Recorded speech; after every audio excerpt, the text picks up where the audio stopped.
By forming military units, called tumens, from different tribes, Genghis Khan effectively neutralized tribal antagonism, fostering a sense of brotherhood in arms and creating a national army driven by patriotism.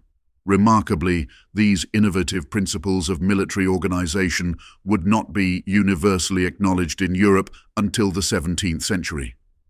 Today, we will talk about Genghis Khan and how he managed to create First Army based on ethnic principles, allowing him to crush whole world. You are watching the channel Clausewitz Chronicles. Let's begin. Genghis Khan aspired to establish not only a dependable personal guard and protectors for his nomadic encampments, but also an elite corps of troops. He envisioned this institution as a training ground under his direct leadership and continuous oversight, from which he could handpick his loyal companions.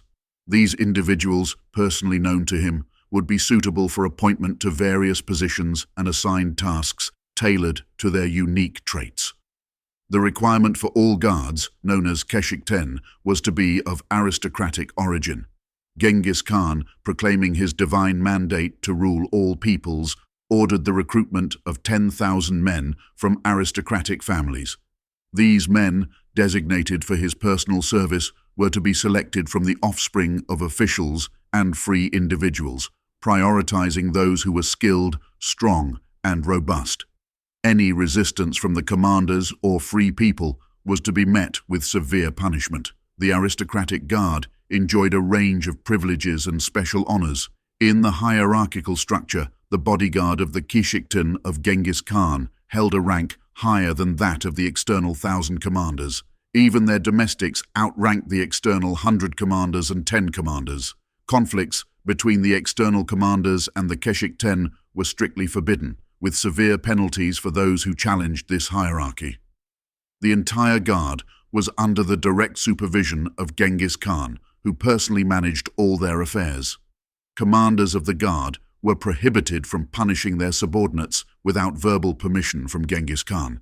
In the event of any crime, the matter had to be reported directly to him, and he would decide the appropriate punishment, be it execution or beating.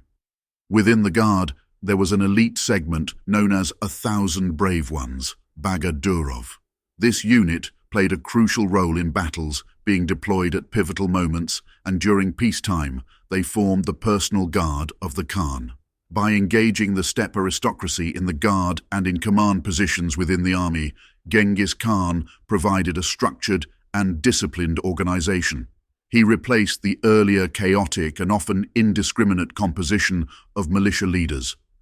From now on, service in the troops and the responsibilities of commanders were governed by strict military laws, ensuring rigorous discipline within the ranks. The entire Mongolian army, adhering to an ancient custom dating back centuries, was structured on a decimal system, meaning it was divided into units of thousands, hundreds, and tens. Experienced commanders, who were personally known to the supreme leader, were appointed to lead these large units. For instance, Orkhons, senior military commanders, could only be promoted to the rank of 1,000 commander within the troops of their own tribe. The Mongolian army maintained an institution akin to the modern general staff, with its members referred to as Yurtaji, and the chief, among them, paralleling the modern quartermaster general. The primary responsibility of the Yurtaji was to scout the enemy, both in times of peace and war. Additionally, the Yurtaji were tasked with overseeing the distribution of summer and winter nomadic camps, guiding troop movements, selecting sites for camps, and determining the placements for the yurts of the Khan, senior commanders, and troops. In settled lands, they were responsible for situating camps away from cultivated fields to prevent damage to the crops. A special guard, similar in function to modern military police, was in place to maintain order in the rear of the army. The army also included specialized ranks responsible for logistics, known as cherbi. Each tribe was allocated a specific area for nomadic migration, with yurts in each tribe organized into groups of tens, hundreds, and in larger tribes, even thousands, all under the administration of military territorial commanders. In the event of troop recruitment, selections were made from groups such as 1 or 2 individuals out of every 10. Those selected were required to be supplied with necessary provisions and equipment for campaigns by the remainder of their group. During mobilization, military territorial commanders transitioned to line commanders, appointing deputies in their stead. Depending on their size, clans and tribes were obligated to provide combat-ready horse units of tens, hundreds, and thousands. Smaller clans and tribes, which couldn't form a complete combat unit on their own, were merged with several others within a clan or tribal group, or alternatively, divided into smaller units. The next tier of military units, consisting of tens of thousands, hordes, or tumens, too many, were seldom composed solely of members from one tribe. They typically comprised different tribal groups, each contributing several thousand soldiers, forming a horde in total.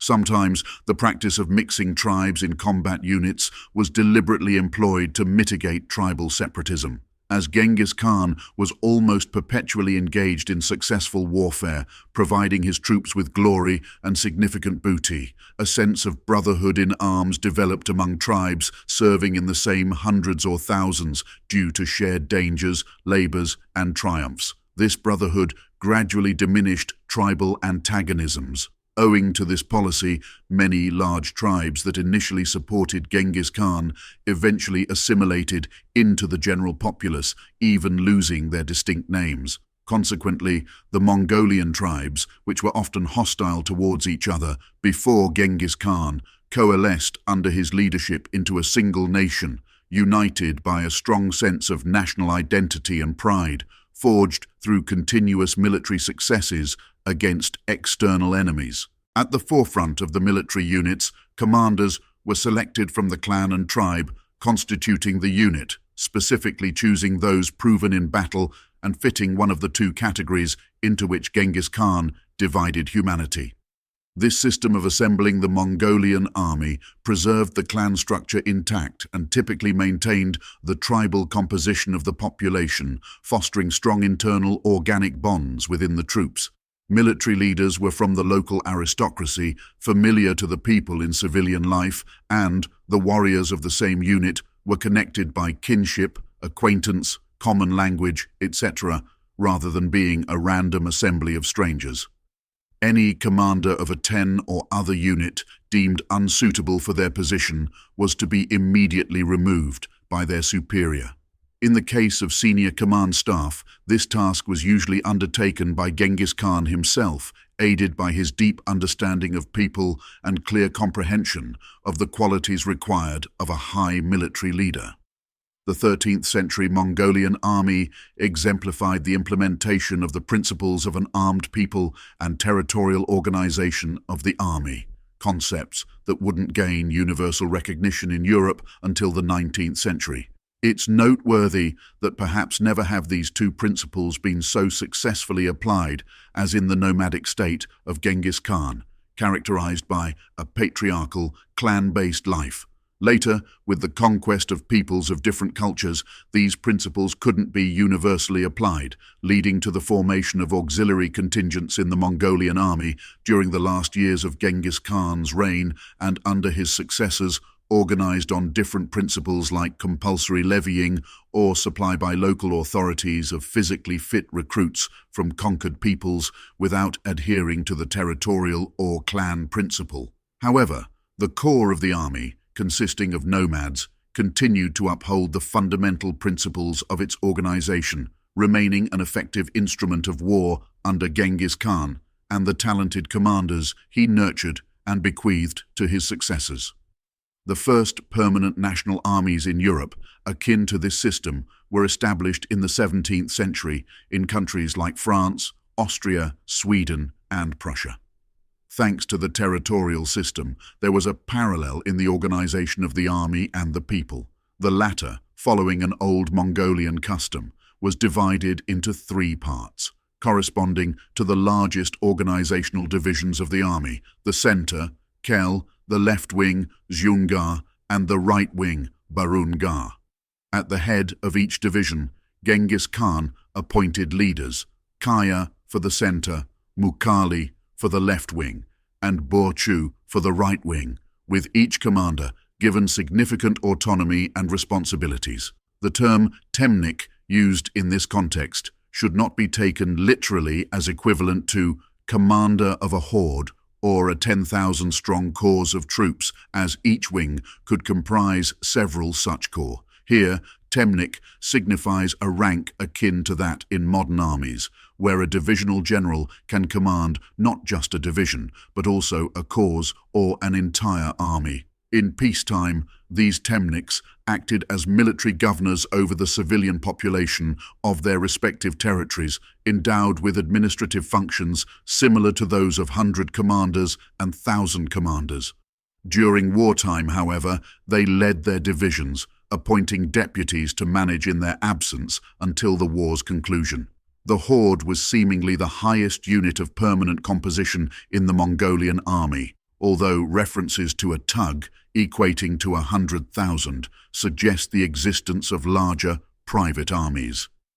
These larger units, in practical terms, were composed of various numbers of tumens and hence were not permanent units. Senior leaders, known as orkhons in this context, equivalent to warlords, were entrusted with command of these large units during wartime, with Genghis Khan having 11 such leaders under him. Drawing a parallel between Mongolian and modern military organizations, the Mongolian hundreds could be likened to squadrons, Cossack hundreds, thousands to 10-squadron regiments, hordes to cavalry corps, and divisions such as the center and wings to cavalry armies. In this comparison, there is no direct equivalent to the modern echelon, division, tribal units of 2, 3, or 5,000, which could divide hordes composed of different tribes, might have had only administrative territorial significance, as the Mongolian army strictly adhered to the decimal system in combat organization.